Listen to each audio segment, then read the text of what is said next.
Structure chapter में हम लोग को एटम के स्ट्रक्चर के बारे में स्टडी करनी है। स्ट्रक्चर का मतलब होता है एटम का शेप, साइज़ और उसके कॉन्स्टिट्यूएंट पार्टिकल्स कैसे होते हैं, कहाँ पे होते हैं। इस सारी नॉलेज को हम इस चैप्टर में स्टडी करते हैं। तो एटम होता कैसे, इसके बारे में समय समय पर डिफरेंट साइंटिस्ट ने अपने डिफरेंट थियरी को दिया और उसका शेप भी अलग अलग बताया। फर्स्ट थियरी जो थी एटम के बारे में, या एटम के बारे में पहला जो नॉलेज था, वो जॉन डाल्टन ने 1803 में दिया था। आइए जानते हैं जॉन डाल्टन की थियरी क्या है। तो जॉन डाल्टन की थियरी में कुछ पॉइंट इन्होंने बताया एटम के बारे में। पहला पॉइंट था matter is composed of particles called atoms. कोई भी मैटर हो गया, अगर आप उसे ब्रेक करेंगे तो जो सबसे स्मॉलेस्ट पार्टिकल एकदम लास्ट में आपको ऑब्टेंड होगा, जिसे ब्रेक करना पॉसिबल नहीं होता है, उसी को इन्होंने एटम कहा था। जैसे हमारी बॉडी ले लीजिए, हमारी बॉडी एक मैटर होती है। अगर बॉडी के कंपोनेंट्स की बात करें तो आपको ऑर्गन मिलेंगे। ऑर्गन के कंपोनेंट्स की बात करें तो टिश्यू मिलेंगे। टिश्यू किससे बना है? सेल आएगा। सेल किससे बना है? प्रोटोप्लाज्म आएगा। प्रोटोप्लाज्म किससे बना है? तो बायोमॉलिक्यूल्स आएंगे। बायोमॉलिक्यूल्स किससे बना है? तब आप यहाँ पे डिस्कशन करेंगे। मॉलिक्यूल्स एटम से बने होते हैं। तो यहाँ तक का जो मैंने व्यू आपको दिया है, ये प्रूफ करता है कि किसी भी मैटर या सब्सटेंस को बनाने वाले जो सबसे स्मॉलेस्ट पार्टिकल होते हैं वो क्या होते हैं? एटम होते हैं। तो जॉन डाल्टन की थियरी का पहला पॉइंट क्या था? Matter is composed of particles called atoms. दूसरा पॉइंट इन्होंने बताया all the atoms of an element are similar in mass and properties. John Dalton ने बताया था कि अगर एक ही आप एलिमेंट ले लें, जैसे गोल्ड ले लें या कोई दूसरा एलिमेंट आयरन ले लें, तो उसके जो एटम्स होंगे वो सब क्या होंगे? सिमिलर होंगे। किसमें? मास और प्रॉपर्टी में। ठीक है। तीसरा पॉइंट इनकी थियरी का था एटम इज इंडिविजिबल। एटम को ब्रेक डाउन नहीं किया जा सकता।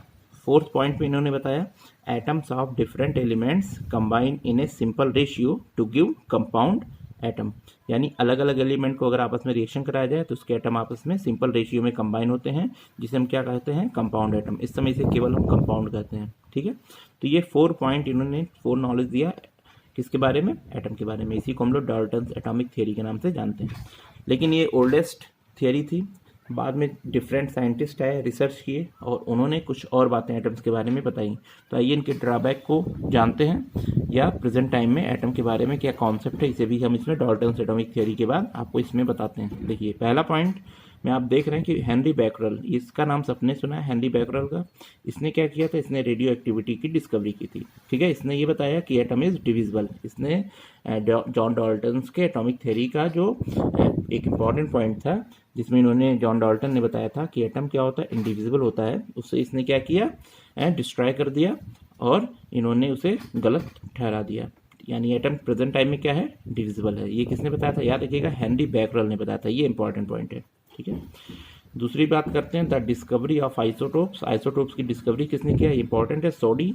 याद रखिएगा, सोडी ने आइसोटोप्स की डिस्कवरी की थी।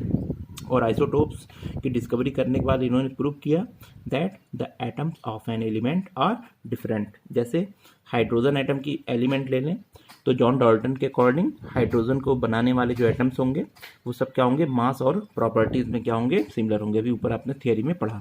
लेकिन अगर आइसोटोप्स देखते हैं तो हाइड्रोजन के 3 आइसोटोप्स होते हैं। पहला प्रोटियम 1H1, दूसरा ड्यूटेरियम 1S2 और तीसरा ट्राइटियम 1S3। तीनों में आप मास देखिए तो प्रोटियम का मास 1 होता है, ड्यूटेरियम का मास 2 होता है और ट्राइटियम का मास 3 होता है। यानी कि जॉन डाल्टन की ये भी पॉइंट जो था एटम के बारे में वो भी क्या किया? गलत हो गया सोडी के आइसोटोप्स की डिस्कवरी के बाद।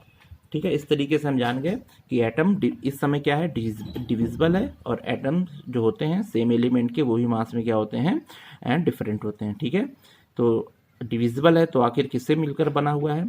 Atom is composed of 3 elementary, fundamental और subatomic particles, namely electron, proton and neutron.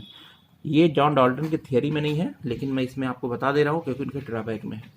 तो वो कौन से पार्टिकल हैं जो एटम को ब्रेक करने के बाद निकलते हैं? वो इलेक्ट्रॉन, प्रोटॉन और न्यूट्रॉन है। इन्हें सब एटॉमिक पार्टिकल के नाम से जाना जाता है।